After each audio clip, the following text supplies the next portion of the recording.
So this is a video on rebuilding two or a Thunder series carburetor.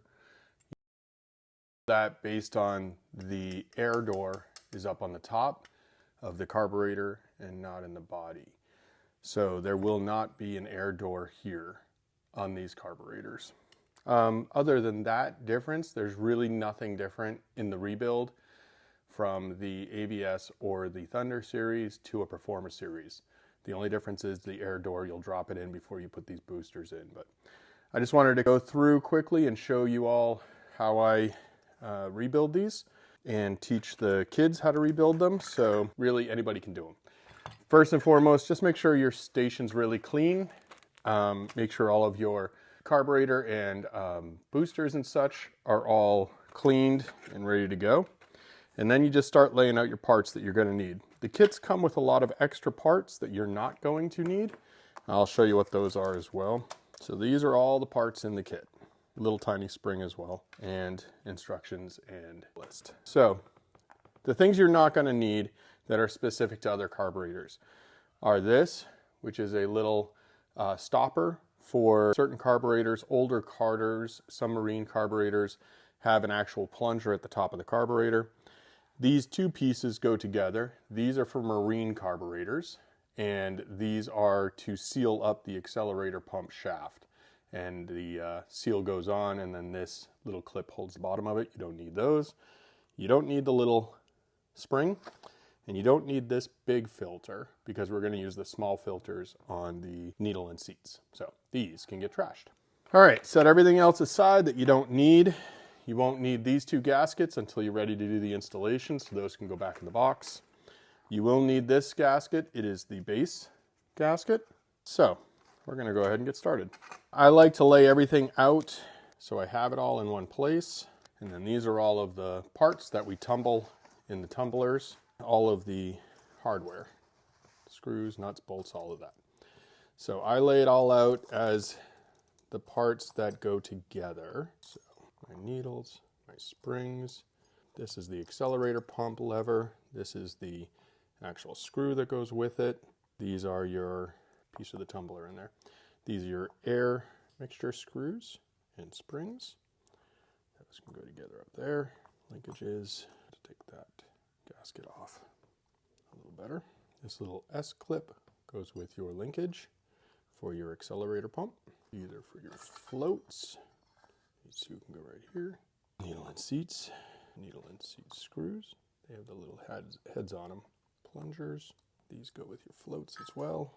All right, so now you're going to see there's a handful of different size screws here. The screws go like this. There's longer screws and shorter screws.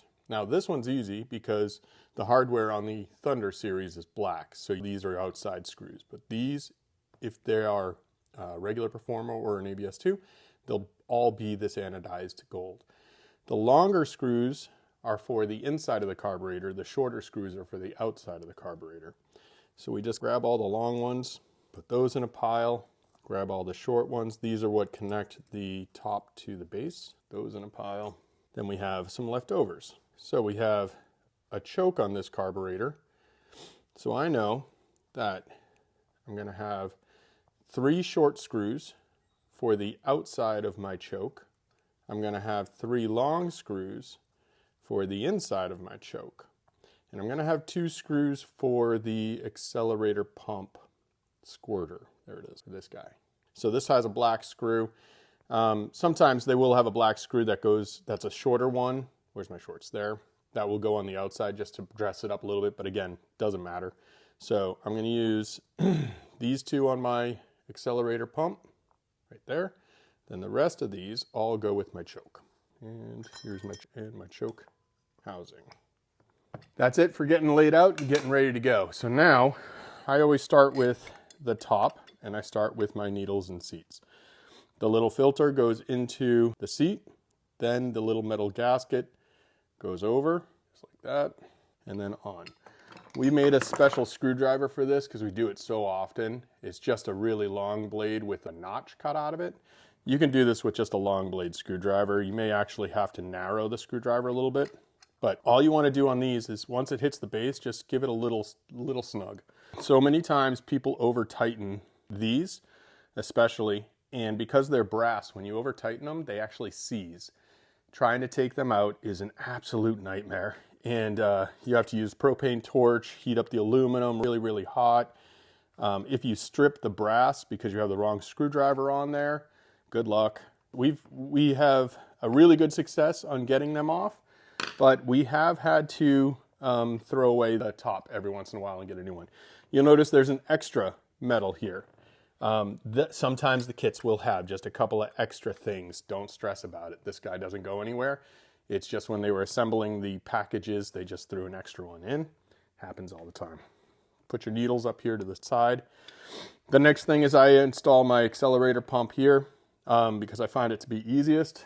You got to take this rubber off.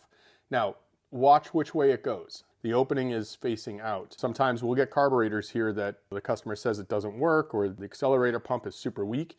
It's because when they rebuilt it, or somebody rebuilt it, they put the accelerator pump on like this. And it's obviously not going to work so well. So just make sure it's on correctly.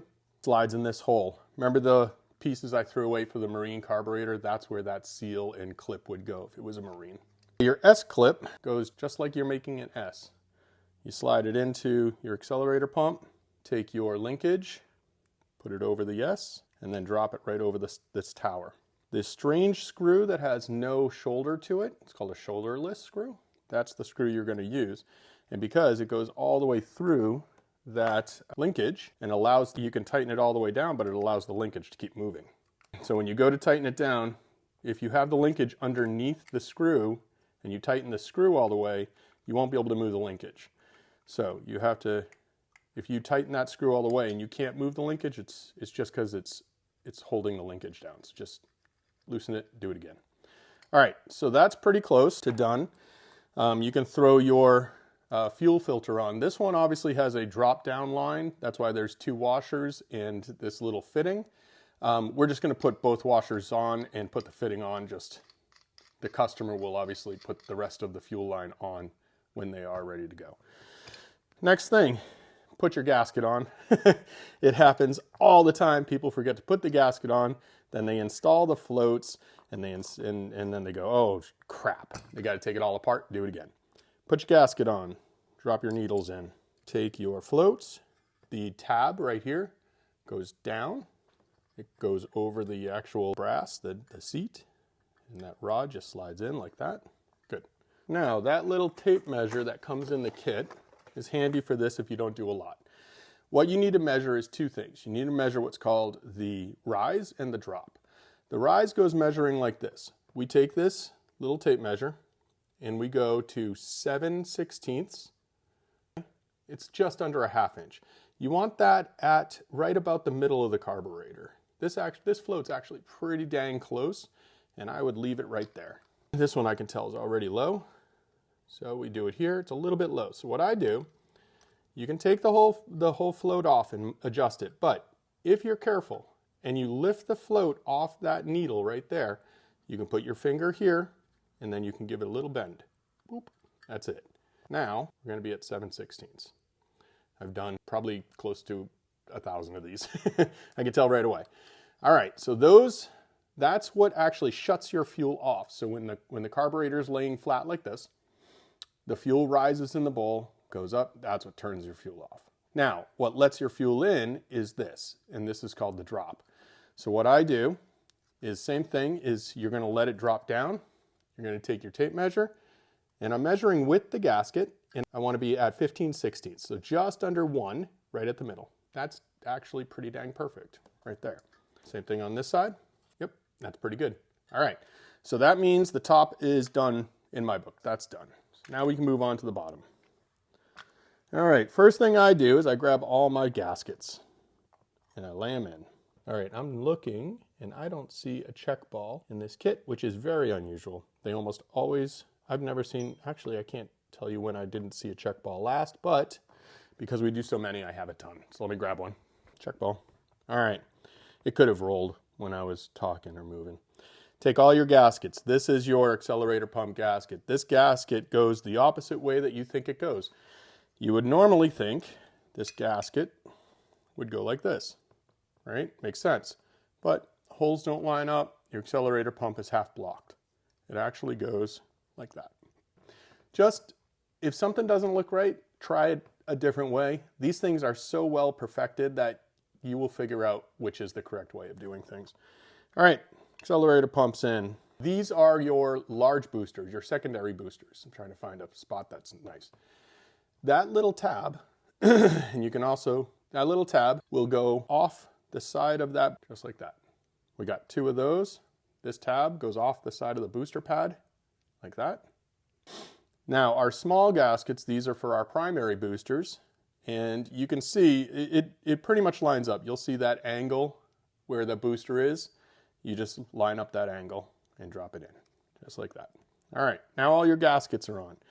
Next most important thing is that check ball and weight. Check ball first, then weight. Now, always put your accelerator pump on right away so that that check ball and weight don't fly away on you. They will run. Obviously, I already lost one check ball. Here we go. That guy goes right over the top. And 2 of the longer small screws go right in. Now, if you're doing just one of these, or you're only doing a couple, go ahead and use hand tools. You can hand tighten everything. You'll get a much better feel. We do so many of them that we do use power tools, but I'll show you how we double check our power tool. Power, strength, whatever you want to call it. All right, next thing is our boosters. It's really important to double check to make sure that plug is in your boosters. Sometimes when you're cleaning these, that plug can come out. It's not the end of the world. Find that, it's just a little disc. Find that disc, put it in, take a flat blade or maybe a small socket and a hammer and just give it a wrap and it'll seat again. All right, primary boosters. You see that little tube right there? That little tube goes in that notch, right like this, just like that. There's also a piece of aluminum right here, a little round piece, that goes into this cutout right here. So if you put your booster in and your booster wobbles or is on an angle, you have it backwards. You cannot get it flat because Edelbrock is awesome and they made it so you can't screw this up. Again, if something doesn't look right, don't keep going. These things are so perfected. They're just machined well, okay? So it goes in just like this. Your other one, obviously, goes on the other side. Your large boosters, this one you have to pay attention to on an AVS and a Thunder. On the Performer, there's a second tube, just like the primary, and the second tube goes in that little triangle. Because the AVS and the Thunder don't have that, you have to look for this cutout, this little valley. It's obviously an air passage. That air passage goes over. Now, same thing, Edelbrock realized a lot of people will screw this up, so they put an aluminum notch in this. And in the carburetor is a big chunk of aluminum right there. You can't screw it up. If it is on an angle, it's wrong. Oh, and if you're doing a Performer, this is when you put the air door in before you put these boosters in. If you end up with a part when you're done, it's because you forgot to put that air door in. Those go in. Now it's the 8 long screws. So if you're doing a Performer, it's these 8 long gold screws. Now we use power tools for this with a T20 bit, but make sure you put your clutch down to 10-12. That means it's going to tighten it just enough, but it's not going to over tighten. You're not going to snap the heads off. Now, I noticed this one didn't go all the way down, which is perfect. That means I set my clutch great because it gave a little bit too much tension and didn't go all the way down. So I'm going to see if I just need to do the rest by hand. Rest by hand's plenty. Good. Same thing, do not over tighten this stuff. You don't have to. The gaskets will seal everything. If you over tighten this stuff, chances are you go to try to take one of these out, you're going to snap the head off and it ruins the whole body unless you want to spend a couple hours and drill the rest of that screw out. Not worth it. Next thing are your fuel dams. The fuel dam goes like this. And it goes down and it's meant to obviously hold some fuel. And the way that it's indented goes toward the back of the carburetor, just like that. Fuel dam and in. I like to put my idle air mixture screws in now. Try to get everything done I possibly can.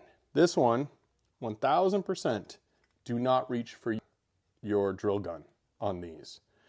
If you spin them in too far, you will deform either the brass on the needle, or even more typical, these two little holes right here will blow out.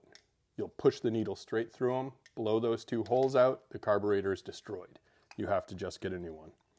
Do not do these with a tool. Run them all the way down until they just hit the base, right there. Now, back them out 1.5, 1/2. The reason these are still flat blade screws is so that you know what 1.5 is. So I just do it like a clock. That's at like 10 o'clock. No, that's at like 9, a little under 9, 8:30. Go back 1.5. That's it. All right, next is your idle speed screw. Big fat chunky spring goes right here. Run that all the way in. What I'm gonna do now is set the idle speed now. What I'm doing is make sure that your linkage is totally closed, and you can still see there is a space between the screw and the linkage. Start screwing in the linkage. The minute you feel the screw start to push the linkage right there, I can feel it moving my thumb. Go 1.5, 1/2, done. Now, my speed screw is done, and my air mixture screws are done. Okay, time to put two together. Take this big spring, this is your accelerator pump spring. It goes right in here. Just push it down with your finger. Double check, everything looks good. Yep. One thing that sometimes can happen is if you tip these carburetors sideways, the pins to the floats can possibly drop. So just watch it, or if you're like me, I just do it this way, that way never drop. The accelerator pump will go straight into that hole on top of that spring. Give it a wiggle, and it's down. Now you take the 8 shorter gold spring screws, or, hey, look, I just found my weight that I was missing, that check ball that I was missing. See, I told you, Edelbrock's pretty good. They don't screw up. I just didn't see it. All right, all 8 of your screws go in. Again, on a Thunder series, they will be black. Aha, this is funny. This only happens to us. We tumble our stuff in stainless steel balls and shot, and sometimes they get stuck in the screws. So I got to get these out. So I'll take care of that off camera. Yep. Very technical how I do that. You just smack them on the side of the on the table. All right, again, you can grab a gun. Make sure your choke, or your clutch, sorry, your clutch is set really, really low. This is important. When you screw these down, do not go in a circle. If you have anything that is crooked, if you go in a circle, you can break the hat, you can break something. The top of the primary boosters come through 2 little holes right here, and every once in a while, they'll be a little bit bent, and you won't go in all the way. So, best thing to do, just go ahead and get one down, go all the way to the other side of the carburetor. Good. Now, once you get a couple, you can start going in a circle, and that's it. Okay, next thing is I'm going to put my choke on. This is your choke housing. If you notice, there's a little bit of a cutout right here. That is for this little gasket right here. Little gasket goes on. 100% of the time, you will forget to put your choke housing linkage on before you put your choke housing on the carburetor. If you do that, you have to take it all apart. It just slides in from the back. It's got a key, slides in from the back, goes on. You have to put that in before you put this on the carburetor, or you have to take it apart again. I'm holding the gasket. The gasket goes right here on that little hole. I'm just holding the gasket until I get it lined up. Good. Okay. Now, if I have one screw that's a different color, that one screw can go right here, make everything look pretty. On your Performer or AVS2s that are not black linkaged, it's the 3 long screws go in here, go out here, like that. Doesn't matter what order they go in. Okay, now here comes choke. Gasket, some will have a plate right here. Let me grab a plate so you can see what that is. This carburetor doesn't have it, but I'm just showing you. You see how it has a little indentation? That goes in that little hole right there, just like that, and it sits down low. This carburetor doesn't come with a plate, so I'm not going to put one on. I'm just going to use the gasket, and I'm going to now hook up my linkage for my choke right there. Takes one of these little black guy clips, one of these little pins. I don't know what they're called. And I'm going to go ahead and set my choke on. Now, you see the little hook on the choke on the inside. This is a bimetal spring. This is what expands and opens up your choke. That little hook goes on that green right there. So it goes like that. Now, I'm going to pull this off, just make it easy for everybody to see. Okay. You're going to now, your throttle open, and you're going to turn this housing. Did you see how the choke flap closed? Perfect. What you want that to do is you want it to just, at room temperature, just give you a little bit of tension all the way closed. If it doesn't give you all the way closed, turn that. You don't want it cranked like this. Your choke will never open. Just give it a little bit of tension. Right there is perfect. Sometimes it'll line up pretty close to the middle. Sometimes it won't. Depends on how old that choke is. Once you get it where you want it, you'll either have a retainer like this, or you'll use these guys underneath. Just hold, I'm holding that choke where it was when I set it. So now I know my choke is set right. A couple things you are always going to adjust on any car is choke, idle air mixture screws. You're always going to, so we set everything back to OEM, where the OEM's it, and then we expect the customers to do the final touches for their car. Throttle to accelerator pump linkage. One side is flat, one side has a section for a clip. The flat part goes right here underneath your throttle. Bring it up, put it in your accelerator pump linkage. We put everything in the middle hole. That's where the OEM comes from, or puts them. If you want more squirt, you go to the inner hole. If you want less squirt, you go to the outer hole. And that's part of the tuning process as well. So you're going to want to tune that for your carburetor. Black clip goes on. Last one is our high idle cam. There is a key hole and there is a keyed part to your linkage. Goes in from the back, you spin it up, drop it in that up here, and a black clip goes there. Okay, last thing is metering rods, springs, and plungers. Spring goes into the big hole like that. Now we don't change springs on customers' carburetors because they may have already tuned their carb for their vacuum and we don't want to screw that up. So we put back the original springs. If we're selling a carburetor, we put the spring in that the OEM puts in, and there's a chart on that. All right, so your rods and your plungers. There is this strange looking little spring with a little hook on it. You put that on your plunger where the hook kind of goes past one of the holes. You pull it down, you run your rod through from the other side and let that hook grab onto the rod, just like that. The rod, the actual is in this hole right here, and you drop it in. Now, it's really important. If you can't, like right now, I push that down, okay? Do not put the lid on, do not try to screw it down. That rod has to go into the jet that's down there. So the easiest thing to do is just bump it. And once you get it in the hole, it's just going to drop all the way down. That's what you want right there.